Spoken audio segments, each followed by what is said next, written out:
All right, everybody, we are live with episode 38 of Just the Gi Talk podcast. So today we have a guest that doesn't need much of an introduction.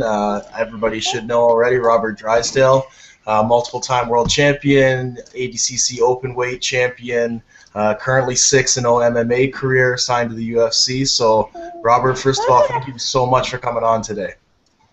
It's my pleasure to be here, guys. Thanks for having me.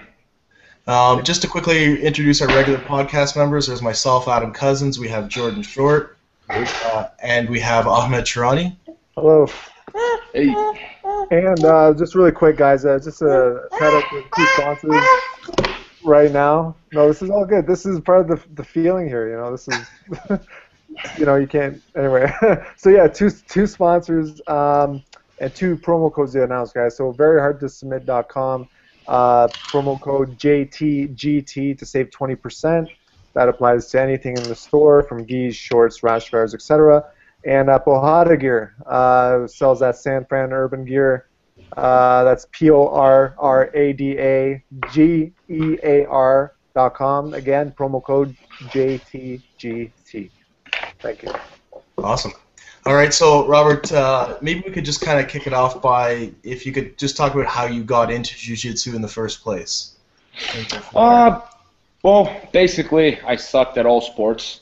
I went to school, man. Like whenever people were, you know, choosing teams, they went all the athletic kids, all the talented kids, and went me, and then all the fat kids. You know, so I got, yeah, basically I was just slightly ahead of the fat kids, and that was about it. The fat kids, man, like. No, yes, I was better. I was a better soccer player than most fat kids. I admit that.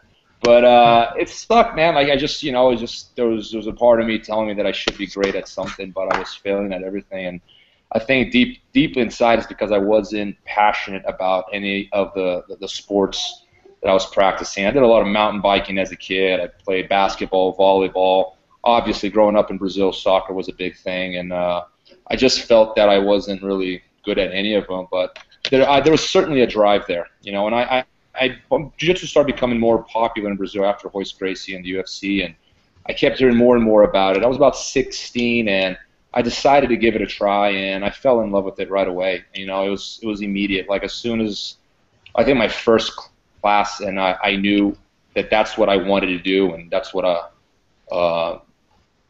wanted to do with the rest. You know, I didn't know it was going to be a profession. I didn't know I was going to be world champion one day. It wasn't that sort of, but it was one of those things when you bump into something, you know, I knew I had found something special. So, yeah.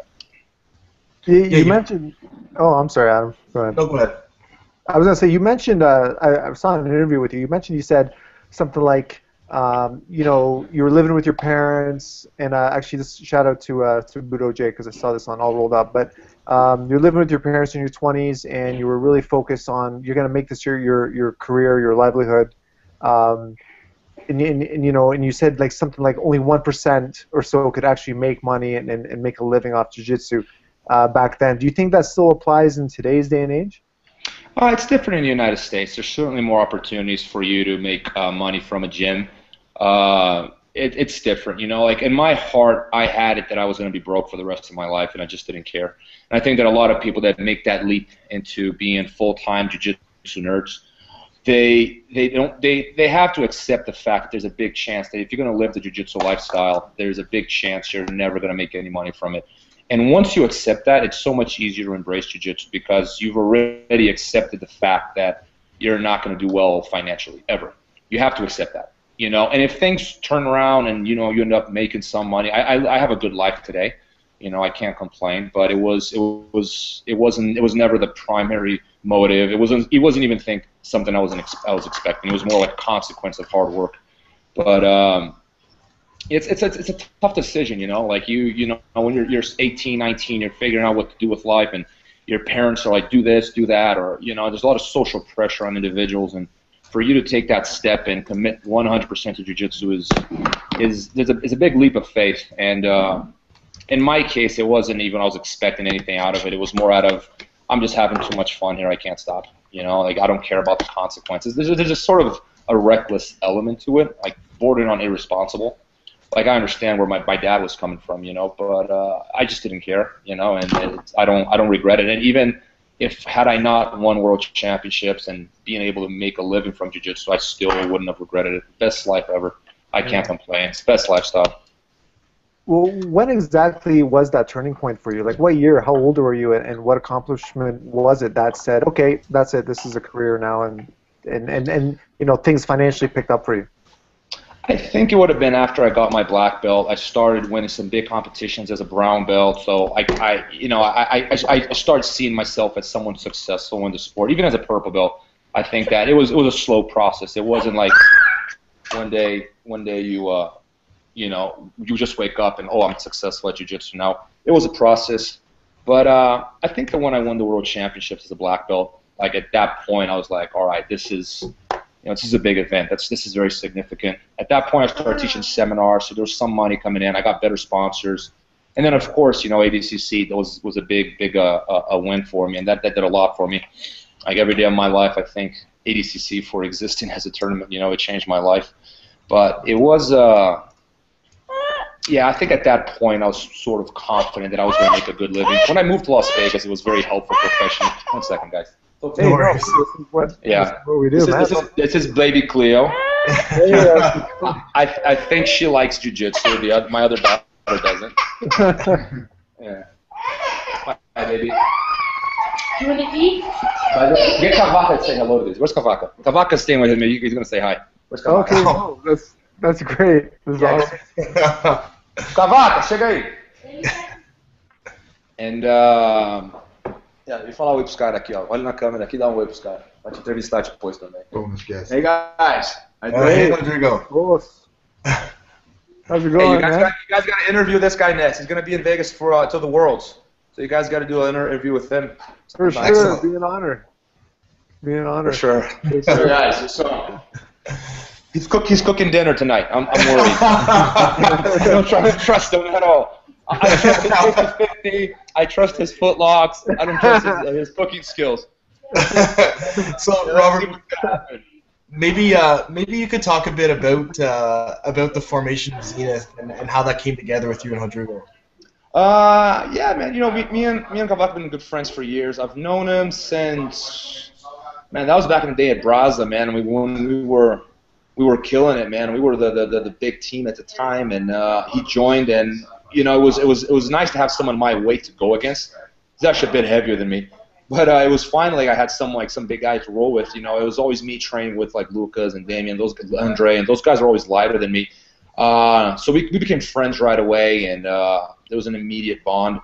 The bond remained despite the fact, the Braza split, and Kavaka remained with Checkmat, and I went my own way.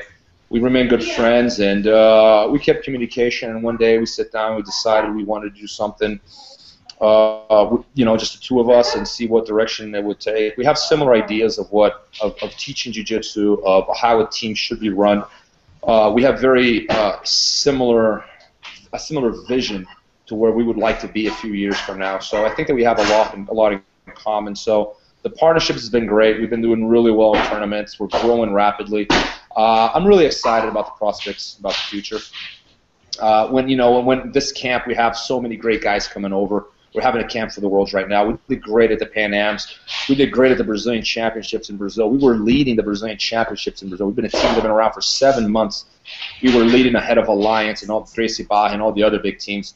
We only got behind once the black belt came along because we didn't have a big black belt presence there. But we were leading white, blue, and purple, which is very, very significant when you think about the Brazilian Championships, because that's the future right there, right? Like all these young kids coming out of Brazil. And Zenith was leading for 3-4 days consecutively up until the black belts came along, and that's when Alliance and some of the other big teams got ahead of us. But, the fact that we were leading when it came to white, blue, and purple is very, very significant. So we're very happy and very excited about the future. Speaking of Worlds, are you planning on ever returning to Worlds competition, sport jiu-jitsu? I want to, man. Like even like at the Pan Am, I was getting the butt. Man, I can compete. Maybe I can maybe jump in the Masters division and do some damage. Don't do that. Don't do that. I'll go the adult. I'm not. Okay. All right. I'm still good to go in the adult division. But to be frank with you, like I don't train with the gi as much as I used to. My focus has been on chasing people in a cage and putting them on their back and making sure they stay down. And if they get up on the fence, I take them back down again, and then I get on their back and I choke them. That's what I've been putting all my energy into, and it's not a very berimbolo-like game, you know. So they're very, you know. I would like to specialize in berimbolos and the like, but it's not. I don't think it would work very well in a fight. I'd rather trust singles and doubles. And right hands and left hooks and everything else. Yeah, so you currently, so you've got a 6-0 MMA record, currently signed to the UFC. I think your total time in the cage is what, about 10 or 12 minutes? All first round subs so far? Yeah, that's about right. That's about right. I'm in a hurry. I'm not hiding it. I don't want to be in there for long. No, we should also add the longer there's a chance this guy's, you know, can pull something off. So I'm taking my first chance and I'm putting him away as quickly as possible. We should also add that the combined records, because I went and looked up all the fights. I mean, and it's not like you're just fighting like, you know, people who aren't good or whatever. The record's 49-29 combined, all 6 opponents. So I mean, guys are winning records and whatnot. So from there. What are your goals in UFC? When you eventually do fight in UFC, are you in it for the challenge? Are you in it for that belt? Are you in it for? Look, when I started training jiu-jitsu, I never aimed at, this is a goal. I have to win that world championship at ACC. I think that people that set that goal, they're really limiting their full capacity. My goal was to be the best I could be, and I believe in the human capacity. I believe in human genius. I believe in human will to be better every day, you know, to perfect yourself and to be in the gym and to work hard and to strive to achieve perfection.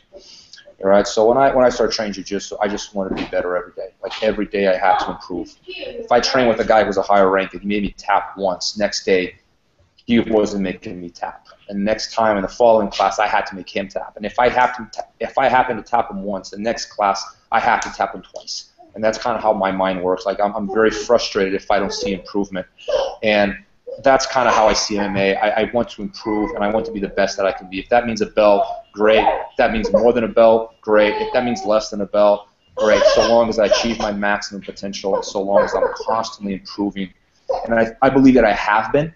So I'm achieving my goal. My goal is not one single event. My goal is a progression. It is a road. It's a never-ending road, and I'm on that road, and I have been on that road for the last 16 years of my life, and so I feel that the last 16 years of my life have been a success. They have been a win.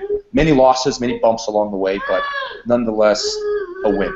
You know, and that's kind of my objective, is to stay on the road for my entire life.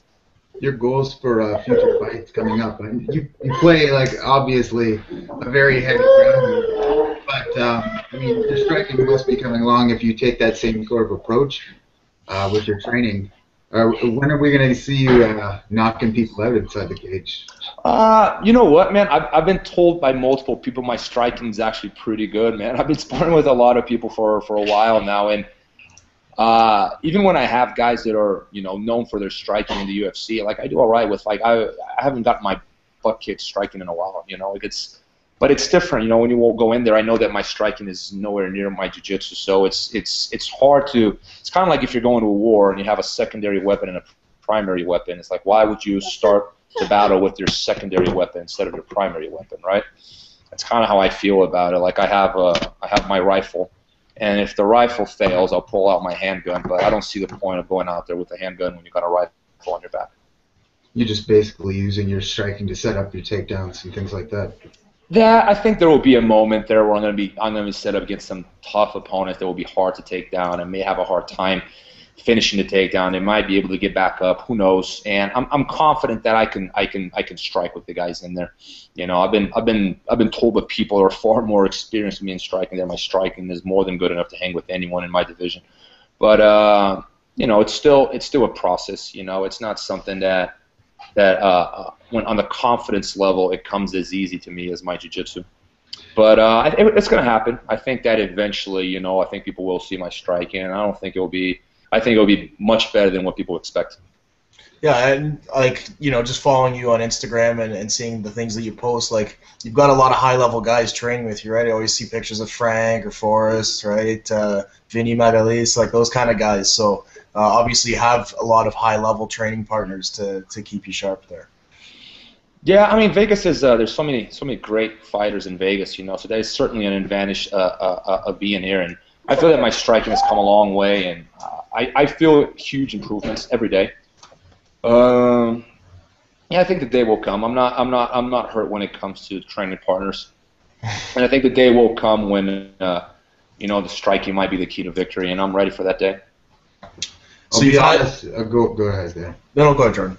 I'll be honest though, like I mean, when you see somebody like you get inside the cage, I'm not really all that interested in seeing you try and bang it out with a guy. I want to see the fight get to the mat. Yeah. I want to see you get on top. That's exactly how I feel when I see a BJJ guy. You know, it's not that I'm a lot of them are my friends, and I see them win by knockout. I'm happy, but part of me just wants to have, like, if I could choose a perfect career, it would go all wins by submission in the first round. All submissions, like never get a knockout in my career. Like that to me would be a perfect career. Like that, honestly, like most people would prefer to have knockouts. Like I think there's so much finesse to jiu-jitsu and to a submission, you know, making a grown man, a UFC fighter, say uncle. There's something special about that. There's something very primal about, you know, someone tapping 3 times on your shoulder because they can't take it anymore. And I think of it as something very special. And to me, it's more impressive than a knockout. I know that most UFC fans would disagree. Most fighters would disagree, but if I could choose a perfect career, it would be all wins by submission for sure. It's interesting to watch though too, because I mean, you get inside the cage with somebody like you, and they know that's what you're going to be doing. They know you're going to want to take them down. You're going to want to get on top. And when you can just totally just nullify their game and get on top like that, it's pretty impressive. You know, I've been set up with like fights that didn't occur, but a lot of times, like, oh, this guy's good on the ground. I'm like, yeah, that's the guy I want. And like, Rob, this guy's got good jiu-jitsu. Rob is a black belt. I'm like, oh, that's perfect. That's what I want. You know, because I know how he'll react. Like, to me, it's actually personally, it's hard to fight a guy, even if he's a white belt, but he's not gonna engage with me on the ground. If I go against a black belt, you know, he'll try to sweep me. He'll try to armbar me. You know, he'll try to go for a triangle. Like that's where I feel most confident. Like turn the MMA fight into a jiu-jitsu match, you know. So like I think that I don't worry too much about the ground. There's certainly guys out there that would be worried about fighting on the ground. So guys that, you know, obviously have a better pedigree when it comes to BJJ.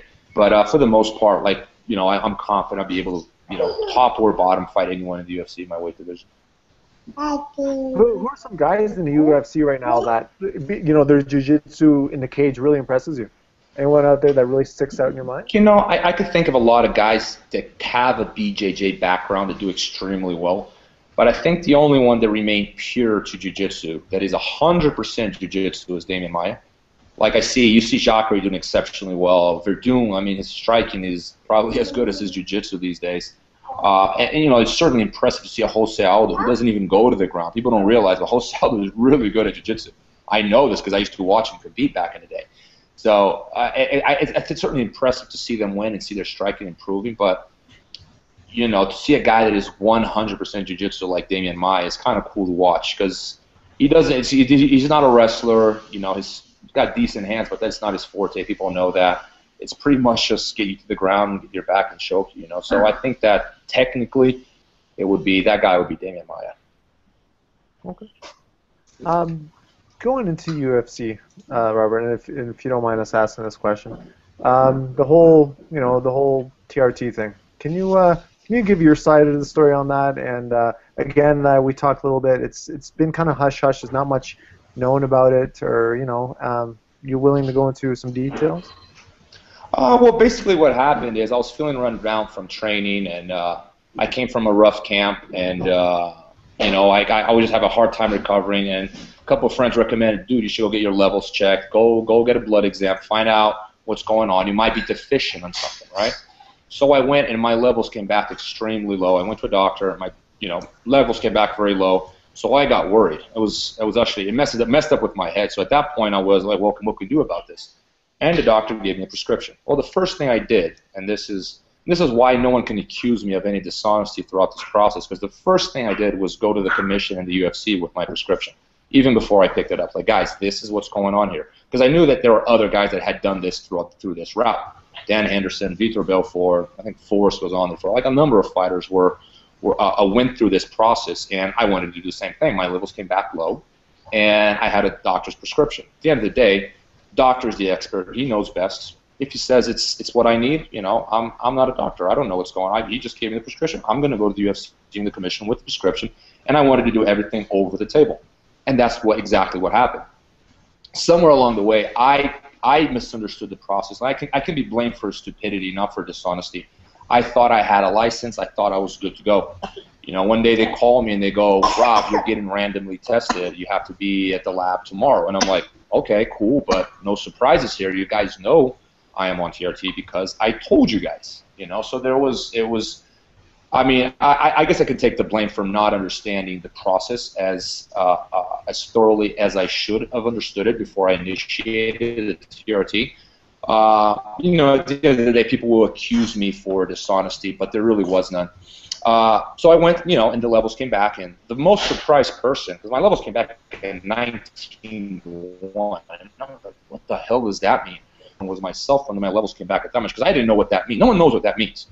I mean, you can ask everyone, what is 19-1? No one knows what that means. And it took, because I know for a fact that I was taking an amount that was actually almost half of what my doctor had prescribed me one cc a week, or 1 ml a week. I was taking 0.7 just because I'm cheap, trying to make it last longer. And so it's almost half of what my doctor had prescribed me. So I know I'm not taking a crazy amount. So how the hell can my levels be 19-1? And I had to do some research and figure this out and finally get a doctor to explain to me, well, it has nothing to do with the amount you take. It has to do with when you take the shot. So I had taken the shot 3 days before the random test. So my levels were through the roof because of that. And then it stabilizes and it goes down after that. But, I mean, I was not taking a crazy amount. I was actually taking an amount that was almost half of what my doctor had prescribed me. And, you know, but of course, when it hit the press that my levels were 19-1, everyone's like, oh my God, this guy's juicing out of his mind. No, I'm actually not. I'm actually not even, it's not a lot. It's less than what my doctor told me to. But at that point, it was too late. And, you know, there's going to be a lot of hate. I imagine there would be a lot of hate and trash talking there. I wouldn't know because I don't go on the internet. So if you're one of those guys that goes on the internet and talks shit about, if you're listening to this, if you go on the internet to talk shit about professional fighters, know that, I know this for a fact, professional fighters don't go on forums and read those things. So they're not reading what you are writing. So I wouldn't know. I mean, I imagine there'd be a lot of trash talking. And like I said, I'll take my blame for not understanding the process. I thought I had a license. I thought I was good to go. I will not take any blame for dishonesty because there was no dishonesty throughout the entire process. And I can say this with, I can say this with a straight face because there really was none. You know, I was a little upset at the time because I know there's some damage to my image, and I worked really hard for my whole life for people to accuse me and point the finger and try to, you know, take credit away from my accomplishment because of that. But you know, it is what it is, man. You know, I guess it's in a way it's flattering, you know, that, you know, people follow my career, and even if there's something negative that they follow and they're willing to have an opinion on it. Like, I understand the position I'm in, sort of on the spotlight, so people will make accusations and they will think this and that of you. I'm not really affected by it. Like, I normally say that there are only 2 groups of people who affect me in life, and one, they're the people that helped me get here where I'm at today, my family, my friends, my training partners. And 2, the people who are helping me get where I want to be one day, which are my training partners, my coaches, my students, my friends. Their opinion matters to me, you know, and they all supported me. Like, my family supported me, my friends supported me, my coaches supported me, my training partners supported me. Everyone who knows me supported me throughout this process. So, you know, those are the people that I really, that are around me, and their opinion matters. And that's pretty much it. And I've been dealing with UFC. I've done some number of blood tests with them. They've been testing me all the time. I did another one a couple weeks ago. You know, I haven't taken anything since that incident, and I've been waiting to get a fight. I had an injury that kept me from getting a fight earlier this year, and it's not completely healed. I'm able to train, although not as like I would like to train. But I did another series of exams this week with the UFC. I should be getting a fight very soon. I know I've been saying that for a while. But yeah, I mean, I should be getting a fight very soon. You know, like they're like it's about to happen. Like, I did the last final. I did an MRI for them. I did medicals, blood tests, the whole deal. So I think I'm guessing this next following week I should have I should have a fight from the UFC. Nice. Any ideas on potential opponents, or just no idea, man? I'm guessing it's going to be someone who's debuting the UFC, someone who's coming from a loss or maybe one win. I know they just had a season on the Ultimate Fighter 205, so there will be a lot of guys coming out of the show soon, so I might be matched up against one of them. It all depends when the fight is. From what I hear, it will be pretty soon. So I'm geared up, and I'm ready, man. I'm excited. I've been waiting for this my whole life, so it's not something that's, my career has been MMA has been very frustrating. My career in Jiu-Jitsu was sort of rapid, and in MMA it's been very slow. I've had basically one fight per year on average. That's not a lot. There are guys who fight 3-4 times a year. I know that. And, in the UFC, I've been signed with the UFC for almost a year now, and I haven't fought yet. So I think there's an expectation that was created, and, I don't do it for other people really, but I think that, there's some pressure there, but to be honest with you, not that much. I'm just excited to do what I love. Okay, so first, thanks for answering the TRT question. That's amazing. That's the most I've ever heard about it ever. So I hope people listening also feel that way. Just going to UFC again, and you know what, MMA rather. I'm sorry, MMA. I know one topic that people always bring up to, and we're not necessarily going to bring it up, is you beating Marcelo Garcia, because it's not all about that. So my question about that is, Marcelo Garcia, when he went into MMA, he didn't fare too well. Someone like yourself really did. What, in your opinions, is it that a high-level guy such as himself, or there's been others, why have they not been very successful in MMA? I think that people can be a bit unfair with. One second, I think. Sorry. No, that's all good. I think people can be a bit unfair with Garcia. I think that he had the wrong ideas. From what I hear, he trained by himself. He did the no striking. He basically walked in there with a guy who was far more experienced than him, and he just thought it was going to be a jiu-jitsu match. And at the end of the day, he was winning the fight. People I hear Garcia got his ass kicked. That's the jiu-jitsu hero, right? And I see people a lot of the MMA fighters that hate on BJJ saying that that doesn't make any sense. That was winning the fight. He got cut. So technically, you didn't know he got his ass beaten. He was winning the fight. He got cut. So I think a lot of people are unfair with him. And other BJJ guys, I think the BJJ guys do extremely well in MMA. I think there's a lot of hatred in the MMA community and other martial arts because BJJ is so popular amongst people. If you're a BJJ coach, you do well in life. If you're coaching some other martial art or MMA, you don't normally do that well. So there's a lot of resentment there, so people hate on BJJ, period. And it doesn't make a lot of sense to me. I think that Garcia made the wrong decision about jumping in too soon. He wasn't ready, technically. And he was a bit unlucky, too. It was a tough opponent. It was not an easy first fight. And he got cut. It wasn't like he was losing the fight. He got cut. I think the guy hit him with a knee or an elbow. I'm not sure. But up to then, I thought he was doing really well. He just couldn't put the guy away. I would have, if I were him, I would have trained more. And I think he spent some time in ATT training. And maybe he realized that it wasn't his thing. He didn't like it as much as he thought he would. I can imagine that being sort of frustrating for him, being so great at one thing. I can see the frustration at you not being great at something else that you believe that you should be great in. And, in a way, I share that frustration. My striking's improved a lot now, but for a long time, it's man, I got to figure this out. It was like being a white belt. So it is a bit of a reality check. I think that a lot of people's egos are hurt.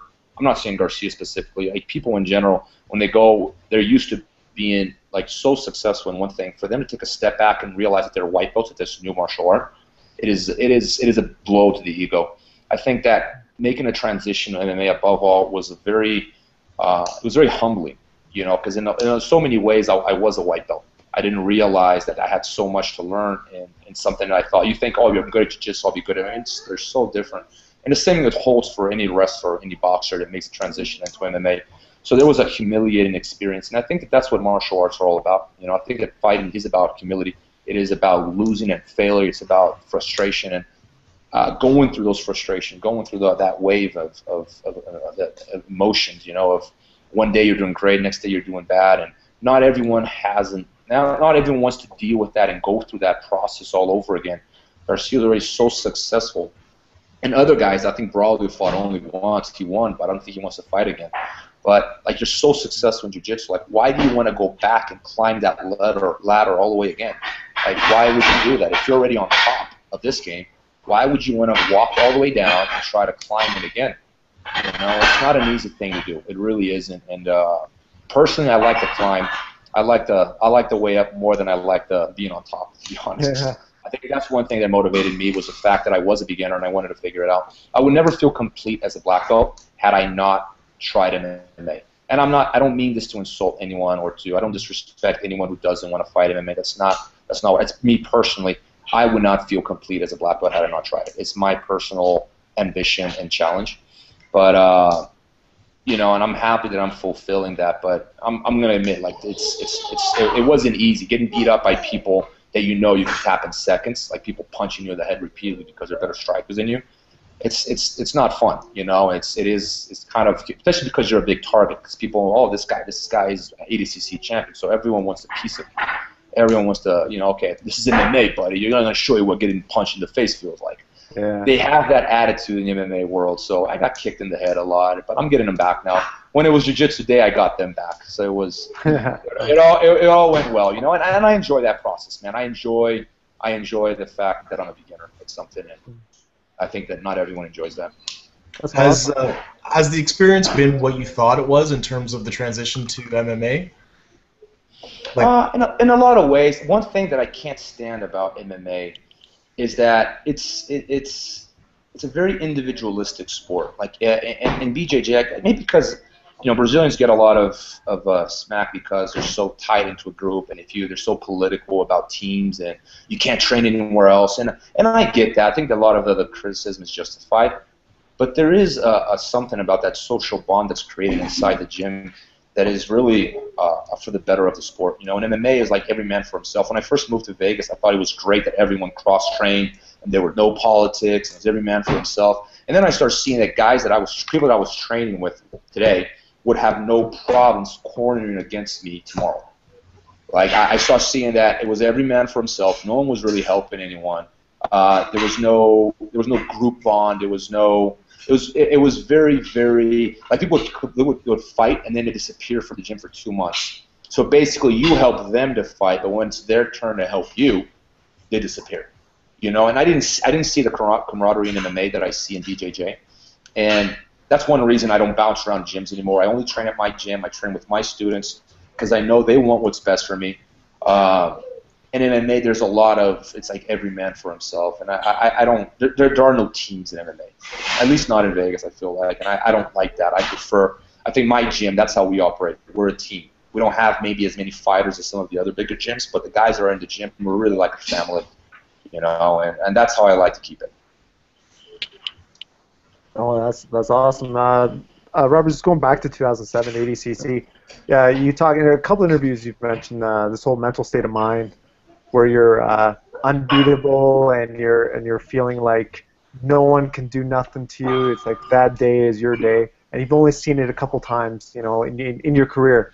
Have you managed a way to replicate that in your day-to-day training, competition, MMA fights, what have you, or is it still just random? Man? It's kind of, you're not in control of it. It's normally after, like, in a jiu-jitsu tournament, it goes after a big win or a second big win, and then you just feel invincible. I just beat all these good guys. Like, why am I going to lose now? It's very difficult to get in that state of mind. It's not something maybe one day someone can figure out consciously how to be in that state of mind. I haven't been able to. I'm very interested in these matters, in the psychology of sports. I put a lot of time into trying to understand the human mind, and it's something that interests me, that fascinates me, in fact. And I think that we're very, very far from understanding it. But there's this supreme state of mind, it's this Zen place where you just feel invincible, like no one can touch you. Like, it gives me goosebumps just to think about it. It's very hard to get there, but I've felt there maybe 3 times throughout my life, and you just feel like you're God, like no one can touch you. Like, you just, I normally say this, people think, like, oh, you're just sounding arrogant or bragging, but I'm just being honest here. I remember with that match with Garcia, and I've said this before, just smiling before the match, laughing. I was celebrating ahead of it. In my mind, I already won. I was just celebrating. In my mind, I was celebrating. It was over, like, even before it begun. I remember feeling like that at a final of the World Championship as a purple belt. My friends come to talk to me and like, you're the final, Rob, focus. My coach coming to talk to me and me just, I wasn't even listening to them. I was just like, so like, oh, this has already happened. I've already won. I'm already world champion. You know, and I wish I could control that and go into every fight like that, you know, but it's very, very difficult to be in that state of mind. Yeah, I mean, it's. I think most people, most competitors know what I'm talking about. It's not something that happens very often, but it's a beautiful place to be. I'll tell you that. Yeah, I mean, I see I struggle with that myself. So I actually bought a book called The Fighter's Mind, and I forgot. I have it. Yeah, I didn't even finish reading it. I don't like reading really, and I was just. I know that sounds kind of productive here. I don't know where I was going with that, but. I guess what I'm trying to say is I was really hoping you had an answer. And you know what, man? I the one thing that every time I felt like that, the one thing that they had in common was like I went from some big wins. I beat some good guys, and then once I beat good guys that in my mind I might have been boycotting myself and going, oh, I don't think I can beat this guy. Once I did beat him, there's something that happens to your confidence, and whatever doubt there is in your mind, it just completely disappears. Like there's always doubt in your mind. You're questioning yourself. Am I able to beat this guy? What if he does this? What if he does that? Right? And after a few good wins, like it just kind of just vanishes from your mind, and you go, I'm invincible. I can. If I beat that guy, there's no reason why I shouldn't beat this other guy, kind of thing. Yeah. Do you ever get it in your head then sometimes before like a match that you sort of talk yourself out of a win? Do you ever feel like you do that? I'm sorry, do what? That you like you start going over it too much in your mind, you're thinking about your opponent too much, and then you start talking yourself out of the win before you even get on the mats. Oh yeah, man. Oh yeah. Like I mean, I got a lot better at this. I think that competition really does help, and I feel like I'm fairly experienced in that regard.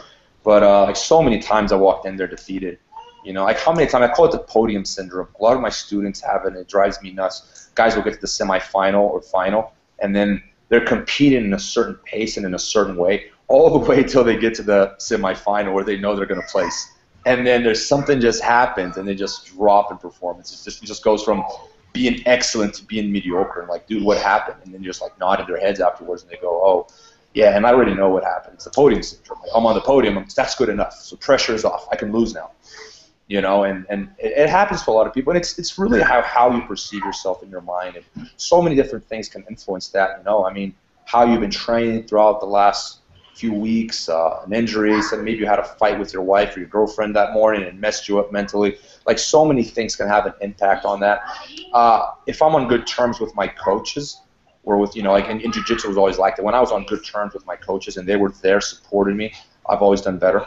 If I had a fallout with a coach of mine for whatever, I remember that happened a couple times. I just didn't perform as well because I just feel I wasn't in the same place mentally. But there's so many factors, you know. But like the self-boycott is huge. It's huge. It happens, and I know because I've done it to myself. It's much harder to get rid of than you would think, you know. But there's a lot of self-boycott. People that they pay the price, but when it comes a time for the reward, there's a little voice inside their head telling them you don't deserve it, that you shouldn't win, that you're not fit to win, you're not good enough, you know. And and some people just have that naturally. Some people just have that confidence, and they never have to go through that process. They're just, if anything, some people are overconfident, you know. And I find that being a fighter myself and coaching guys in Jiu-Jitsu and MMA for so long, I find that there must be a balance between, you know, overconfidence and insecurity. You know, like you don't want to be overconfident or insecure. You have to find yourself somewhere in the middle. Too insecure, you're not going to believe in yourself. You're overconfident, you will underestimate your opponent. So it's, you know, it comes down to balance. Yeah, it's interesting you mention that because we had Joe Lazan on when was it, 2 weeks ago, and he mentioned along the lines that somebody who is just stupidly overconfident actually does very well in tournaments because they're just too dumb to realize they suck. I mean, I wouldn't say, I wouldn't say stupidly overconfident, but like I think that I see a lot of fighters that are successful, and they're on that balance, on that medium, they're leaning towards overconfidence, and it borders on delusion sometimes. Like they believe they're much better than they actually are, and I'm thinking to myself, man, you suck. Like I'm surprised you have the balls to step in a cage. Like, I don't say it to them, but like it's what I'm thinking. Like, I admire your confidence. I admire the fact you have the courage to step in the cage with those skills, because your jiu-jitsu sucks. You know, but people do, you know, and they believe they're going to win, and they believe it so blindly, you know. It's almost like kind of like a placebo effect. If you truly believe something, it's going to work, you know. But there's something like I find that people like that, though, they don't go too far at the same time, because if you're overconfident, you believe that you're so great you don't have to learn. You know, I think that that's limited. I think that being a little overconfident can help, because it gives you that extra confidence. But you have to have what I call a white belt mentality. The second you lose that white belt mentality, it's like the second you think you're done learning, you really are done learning. You know, and that's as good as you're ever going to get. I find that the people that never stop getting better are the people who always have the humility to learn, adapt, and change. I was going to ask, have you ever told a student or maybe a teammate or something, you know, they're about to compete, have you ever said, listen, between you and me, don't take offense to this, you really shouldn't compete right now. You need to lay low for a bit. Have you stopped students from doing that? No, I don't think I've ever stopped anyone from competing. If anything, I can be blamed for pushing people to compete too much. You know, I tend to try to understand my student. There are people who work well under pressure. I know the guys that have that overconfidence, I'll try to bring them down a little bit. I know that the guys that are very insecure, they need a little bump in their emotions. And they need to be told that they are great, and then I have no doubt in my mind it will do well. I try to understand and know my students and put them in the right state of mind. I think that's the ultimate goal for a good coach, is to put them in the right state of mind and not give them too much and not give them, you know, too little. I push my students to compete, you know, and I try to get them to. I think that's part of the learning process. You know, I think that's part of the jiu-jitsu road, of the jiu-jitsu lifestyle, is to compete, win or lose. I think that, you know, before I was younger, it was all about winning. It's the only thing that mattered, and it still is. I'm still an extremely competitive person. But there's a part of me that understands that the battle in itself is worth fighting. You know, there's something, just the fact that you're on the mats every day and just, you know, whether you get tapped or tapped, you know, that's the journey. That's what I think. One day I'll look back and what my favorite moments in BJJ will not be the World Championship or the ADCC World Title.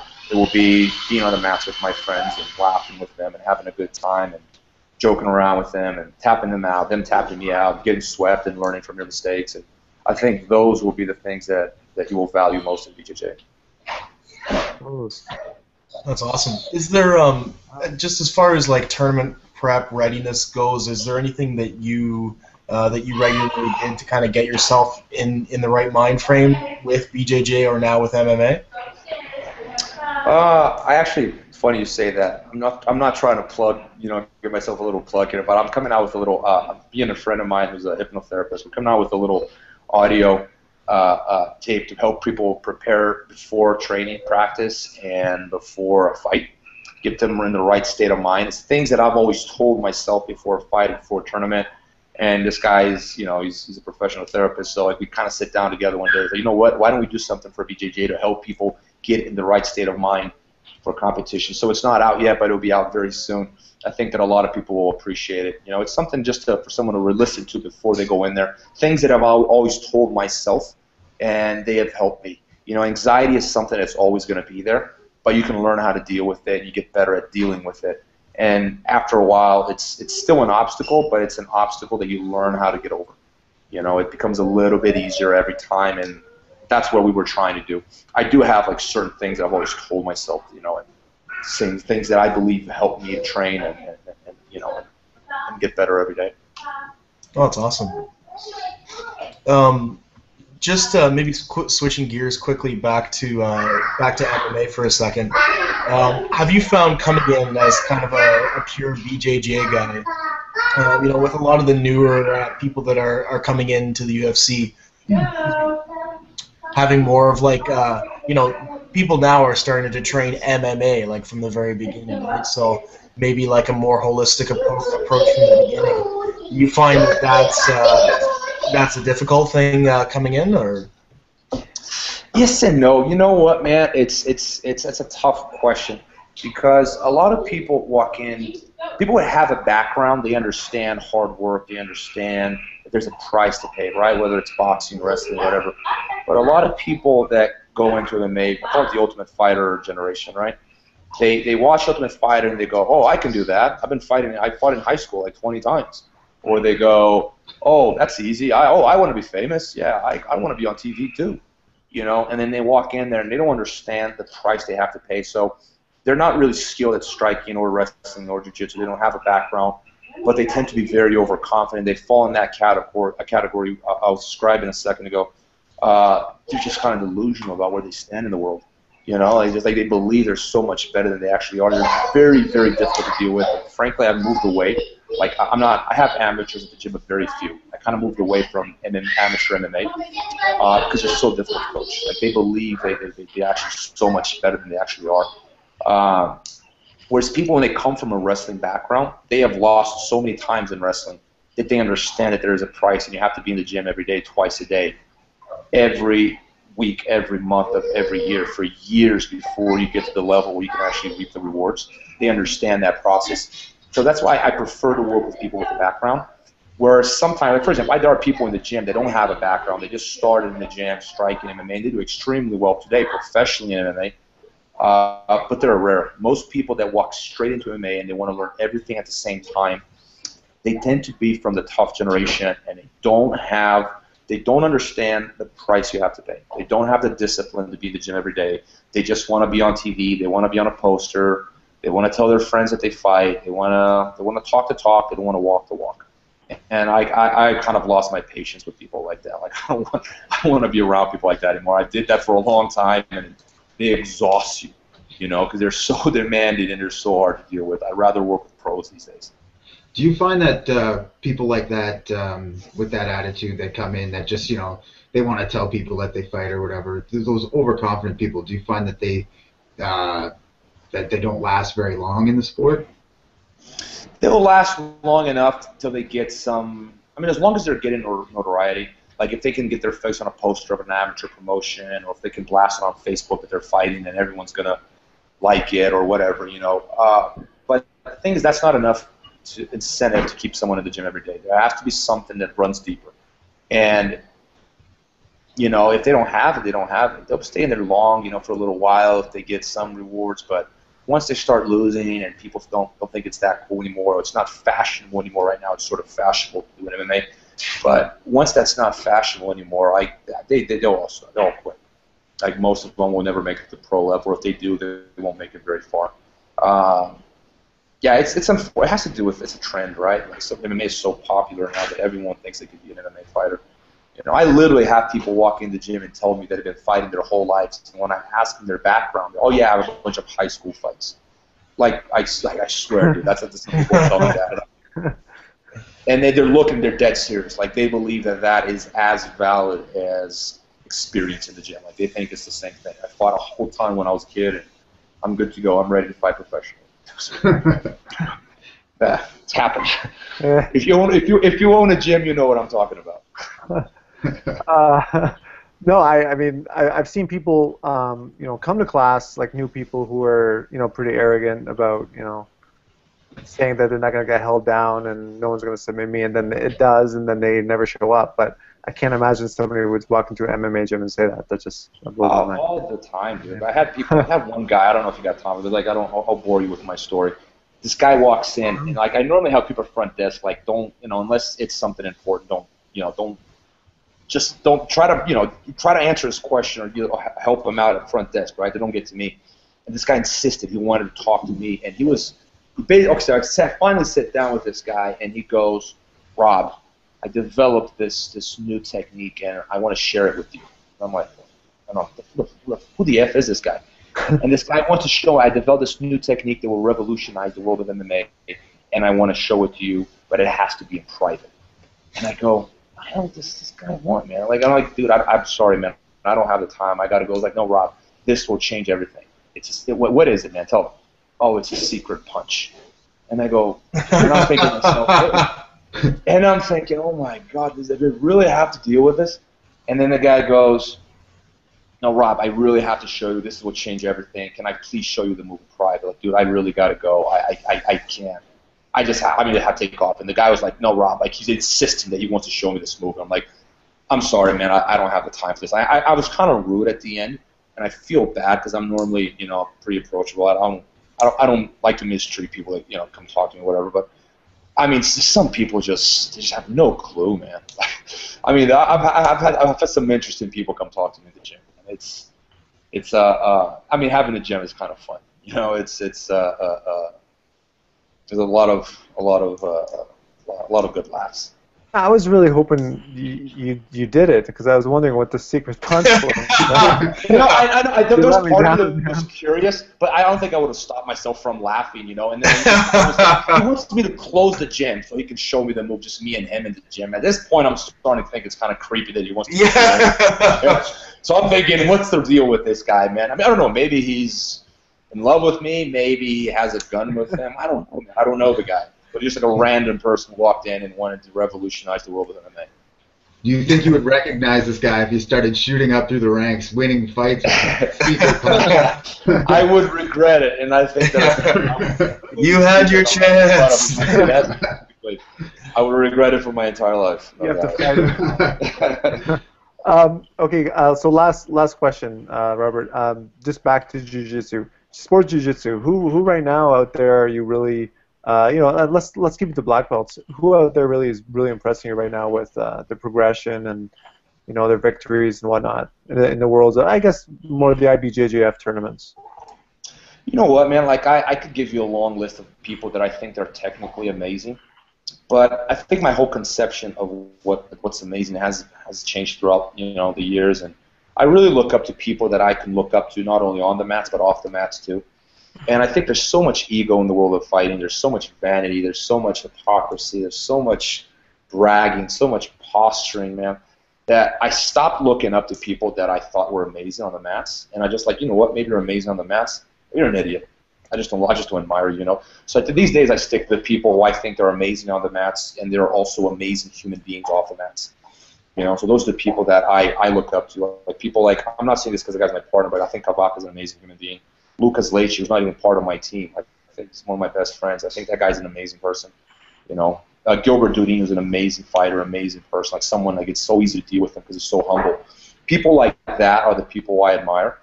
Yeah, but the list of guys who are impressive fighting, yeah, it's an endless list. You know, some of them I don't know at all. Some of them I know, and you know, I don't think that they're a good role model for the community. But you know, I think that.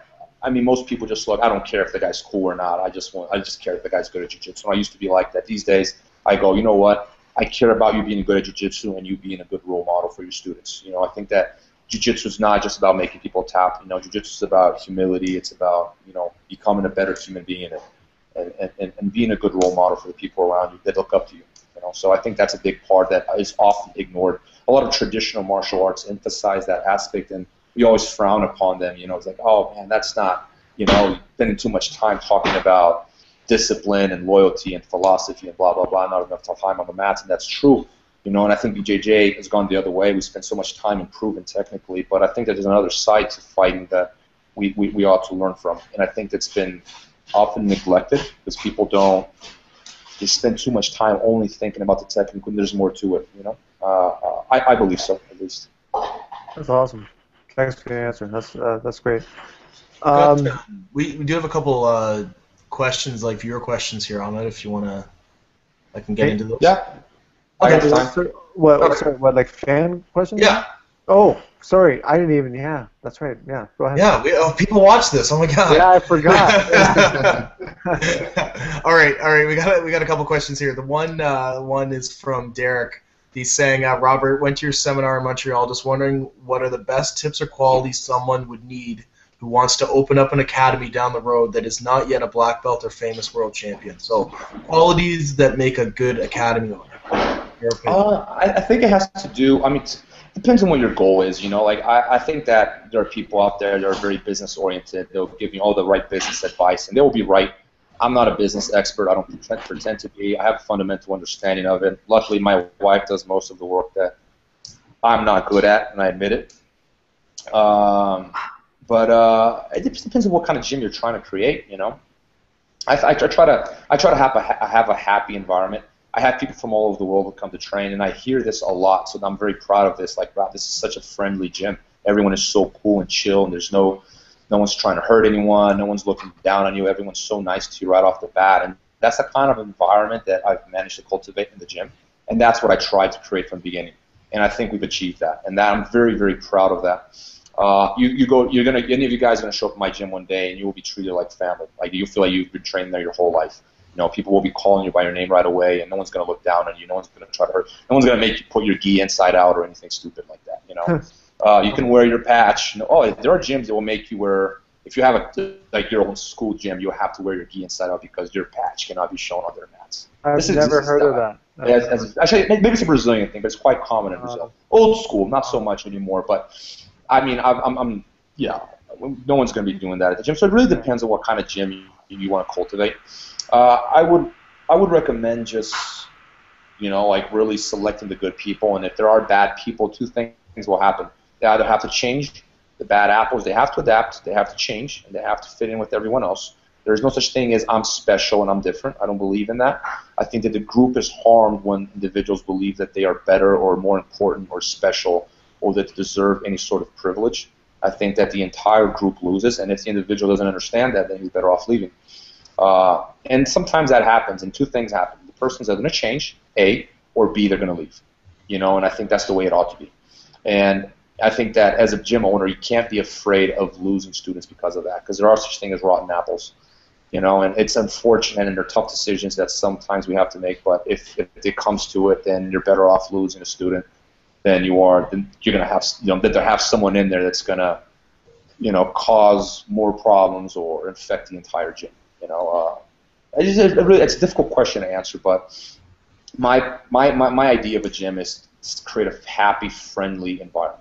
Like I like to think of the gym as my second home and my students as my second family. You know, I like going to the gym. There's nowhere I'd rather be. There are days where I get tickets to go to shows on the strip and I don't go because I'd rather be in the gym with my students. You know, like there's nowhere in the world I'd rather be. And I think that's something you try to cultivate. It's not a business. It's not all about business like some people say. It's all just business. No, it's not just business. Who are we kidding? You know, it's not just business. It's about jiu-jitsu. You know, business is a side effect. We have to make a living. Everyone has to pay their bills. You're lucky if you can make your bills, if you can pay your bills doing jiu-jitsu. But it's not about business. It's about jiu-jitsu. Jiu-jitsu is a goal in itself. Well, great answer. That's awesome. Do you have one other fan question here from Carlos Rios? So Carlos from JiuJitsu. He said that he knows that you were training with Dean Lister recently, and just wondering what your opinion is on Dean's jiu-jitsu. Dean's awesome, and I got there, and like before we stepped on the mats, I'm picking his brain for footlocks. I mean, man, show me this, show me that. And I'd say, like, he probably taught me more than I can remember, but I remember showing me like 3 things that I took with me. He's like, oh man, that right there was worth the trip, man. That was so awesome. He's a cool guy. I've known him for years. I've known him since I was a white belt, you know. So we've been friends for a long, long time, and I had the opportunity to train with him once back in 2005, and it's the second time we had an opportunity to train. He's an amazing guy. He's the kind of guy that I like to hang out with. You know, he's easygoing, he's humble, doesn't have a huge ego, just easy to deal with. You know, so yeah, I mean, I learned a lot. I mean, I had a lot of fun. I think he had a lot of fun too. He shot me a text message afterward, like, hey man, I had a great time. We should do this again sometime. Like, dude, absolutely. I don't get to train with a lot of guys. Oh, he's actually heavier than me, but like guys my size or bigger. Like most of the time, I'm training with guys that are smaller than me. So, you know, training with him was certainly a lot of fun. Awesome. All right, Robert. Is there any before we wrap up? Are there any anybody you want to shout out to? Any sponsors? Anything like that? Yeah. I want to invite everyone who's listening. If you're ever in Vegas, come down to the gym, check it out. Do some jiu-jitsu. No politics. Everyone's welcome. I wanted to thank Hayabusa Fightwear for supporting me for so long. I also want to give a shout out to my student Jimmy Marchioni. Hashtag Fear the Pass. Check it out, guys. Hashtag Fear the Pass. Awesome. Fear the pass. Fear the pass? Fear the pass. Okay, all right. Hold on. Pass or past? Pass. P-A-S-S. There you go. Just to clear it up for you guys. Okay, great. Okay. All right. All right. All right, guys. Yeah, Robert. Thank you so much for coming on. It was really awesome to have you, and thanks for sharing your time with us, and we do appreciate it. And I think Kavaka made you some dinner there, so. Yeah, go eat. I am starving, so I'm Okay. gonna go. I'll let you guys know. I'll let you guys know later if it was any good. Okay. Okay, I'm a little sounds good. skeptic. I'm a little skeptic. We're about to find out. Okay, thank you so much, Robert. My pleasure. Okay, have a good one. All right. Bye. Gross.